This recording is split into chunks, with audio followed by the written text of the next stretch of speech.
Hello friends, எல்லாருக்கும் வணக்கம். Welcome to Asian tax.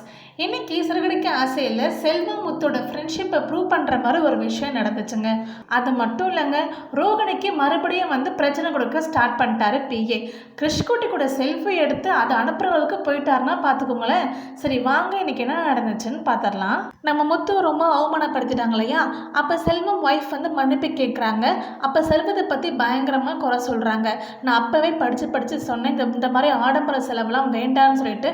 ஆனால் கேட்டார் அவர், நம்ம பொண்ணுக்கு இன்னும் டியூஷன் ஃபீஸ் கட்டல, அந்த செலவை பார்ப்போம்னு சொன்னால் அவருக்கு எதுக்கு படிப்பு, அவள் கல்யாணம் பண்ணிட்டு போகிற பொண்ணு தானே அப்படின்னு சொல்கிறாரு அந்த மனுஷன். அப்படிலாம் சொல்லவும் முத்துக்கே ரொம்ப கஷ்டமாக போயிடுச்சு. சோகமாகவே வீட்டுக்கு வராரு. அப்போ அண்ணாமலை கேட்குறாரு, நல்லபடியாக ஃபங்க்ஷன்லாம் முடிஞ்சிருச்சு அப்படின்னு சொல்லிட்டு. அப்போ மீனா கொஞ்சம் நக்கலாக தான் பேச ஆரம்பிக்கிறாங்க, முத்து குத்தி காமிக்கிற மாதிரி.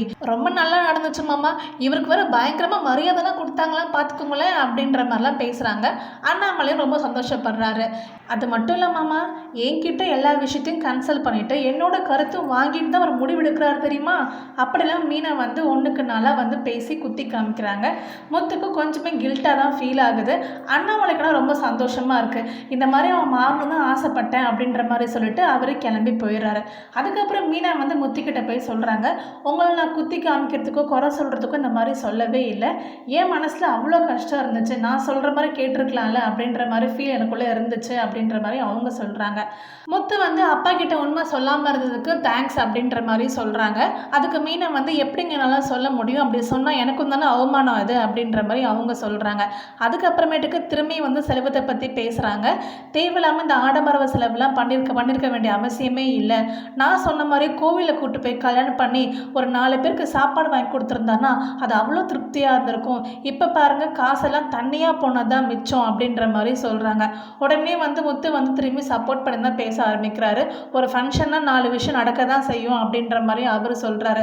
அப்புறம் மீனா சொல்கிறாங்க, இப்போ கூட நீங்கள் புரிஞ்சிக்கவே இல்லை பார்த்தீங்களா, அவங்க ஒய்ஃப் என்ன சொன்னாங்க, அவங்க பொண்ணுக்கு ஃபீஸ் கட்டுறதுக்கு காசு இல்லைன்னு சொல்கிறாராம். ஆனால் அவருக்கு சரக்கடிக்க மட்டும் காசு இருக்குமா அப்படின்னு சொல்லி கேட்குறாங்க. மொத்தம் அமைதியாகவே ஏஞ்சி போயிடுறாரு. அதுக்கப்புறம் அடுத்த நாள் எல்லாம் நடக்குதுன்னா செல்வம் முத்துக்கிட்ட பேசுகிறாங்க. முத்துக்கிட்ட மன்னிப்பு கேட்குறாரு. முத்து ஏன் இதெல்லாம் பண்ணிட்டு இருக்க, வேணா விடு, ஏன் சாரிலாம் கேட்குறேன் அப்படின்ற மாதிரி சொல்கிறாங்க. இல்லைடா, நான் ரொம்பவே கஷ்டப்பட்டுட்டேன். என் பொண்டாட்டி அப்பயும் அவ்வளோ படித்து சொன்னான், மீனா அவ்வளோ சொன்னாங்க. ஆனால் அப்போவே நான் கேட்டிருக்கணும் இல்லையா, ஏன் மேலே தான் தப்பு. இந்த சொந்தக்காரங்களாம் என்ன செஞ்சாலும் குறை சொல்ல தாண்டா செய்வாங்க. ஆனால் எதையுமே எதிர்பார்க்காம செஞ்ச நீ ஒரு நண்பு எனக்கு போதுண்டா அப்படின்ற மாதிரி சொல்கிறாரு. அதுக்கப்புறம் அவருக்கு மொய் பணத்தை அப்படியே கொண்டு முத்துக்கிட்ட கொடுக்குறாங்க. முத்து வேணாடா, அதெல்லாம் பார்த்துக்கலாம் அப்படின்ற மாதிரி சொல்கிறாரு. இல்லைடா, பணம் எப்பவுமே நம்ம 2 பேருக்குள்ள பிரச்சனையாக இருக்கவே கூடாது. இது நான் கொடுக்குறேன், தயவு பண்ணி மறுப்பு தெரியாமக்காக வாங்கிக்கோ. எவ்வளோ இருக்கலாம், நான் என்னல எண்ணிப்பாரு, கம்மியாக இருந்துச்சுன்னா சொல்லு, நான் கொண்டு உனக்கு மிச்ச பணத்தை கொஞ்சம் கொஞ்சமாக கொடுத்துட்றேன் அப்படின்ற மாதிரி சொல்கிறாரு. உடனே முத்து வேறு வழி இல்லாமல் ரொம்ப ஃபோர்ஸ் பண்ணி கொடுக்கவும் அவரும் வாங்கிட்டு ஸ்ட்ரெயிட்டாக வீட்டுக்கு போகிறாரு. மீனா முன்னாடி அவ்வளோ பணத்தையும் கொட்டுறாரு. இந்த எல்லா பணமும் செல்வம் கொடுத்த பணம் தான். நான் ஒன்றும் மனோஜ் மாதிரி தூக்கிட்டு போயிட்டு திரும்பி கொடுக்காமலாம் இருக்க மாட்டேன். சொன்னபடி கரெக்டாக மிச்ச பணத்தை கொடுப்பேன். அதே மாதிரி தான் என் நண்பன் செல்வமும் கரெக்டாக பணத்தை கொடுத்துருவான். இதில் எண்ணிப்பாரு, கம்மியாக இருந்துச்சுன்னா சொல்லு, மிச்ச பணத்தை அவன் அப்புறமா கொண்டு கொடுப்பான். அதிகமாக இருந்துச்சுன்னா மிச்ச பணத்தை கொண்டு போய் கொடுக்கணும் அப்படின்ற மாதிரி சொல்கிறாங்க. அதுக்கு மீனா சொல்கிறாங்க, இது எல்லாமே மொய்க்காவாக இருக்குது, அவர் திரும்பி அவர் செய்யணும் இல்லையா, அப்போ அவரே வச்சுக்க சொல்ல வேண்டியதுன்னு, கொஞ்சம் கொஞ்சமாக கொடுக்க சொல்ல வேண்டியதுன்னு, ஏன் மொத்த பணத்தையும் கொண்டு கொடுக்குறாரு அப்படின்ற மாதிரி மீனா சொல்கிறாங்க. அதெல்லாம் அவன் பார்த்துப்பான் அப்படின்ற மாதிரி முத்து சொல்லிடுறாங்க. அதுக்கப்புறமேட்டுக்கு மீனா முத்துக்கிட்ட மன்னிப்பு கேட்குறாங்க. நான் உங்களை கஷ்டப்படுத்தணுன்றதுக்காக சொல்லலை, என் பேச்சை கேட்கலன்றனால தான் மனோஜ் கூட கம்பேர் பண்ணி பேசிட்டேன் அப்படின்ற மாதிரி அவங்க சொல்லிடுறாங்க. ஆனால் முத்து கொஞ்சம் கோவமாகவே கிளம்பி தான் போகிறாரு. அப்போ மீனா நம்ம ரூம் கட்ட முடியாட்டி இந்த வீட்டில் ரொம்ப அவமானமாக போயிடும், அதனால தான் அப்படி நான் பேச வேண்டியதாக போயிடுச்சு அப்படின்ற மாதிரி அவங்களும் சொல்கிறாங்க.